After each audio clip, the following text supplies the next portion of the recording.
Hello, today we are doing a project on how to inflate a balloon using vinegar and baking soda. We will be using 1 cup of vinegar, 1 tablespoon of baking soda, a funnel, food coloring, a water bottle, and a balloon.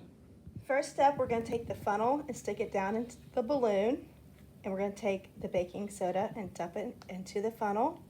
Make it go down into the balloon. And then we are going to take the funnel and put it on our water bottle and take our cup of vinegar and pour it into our water bottle.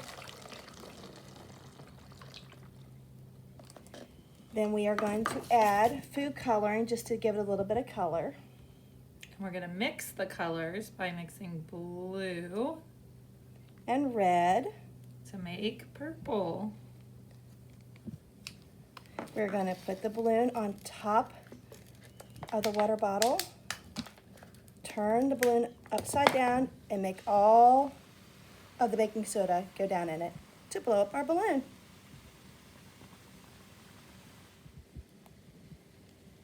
Make sure you hold on to the balloon tight.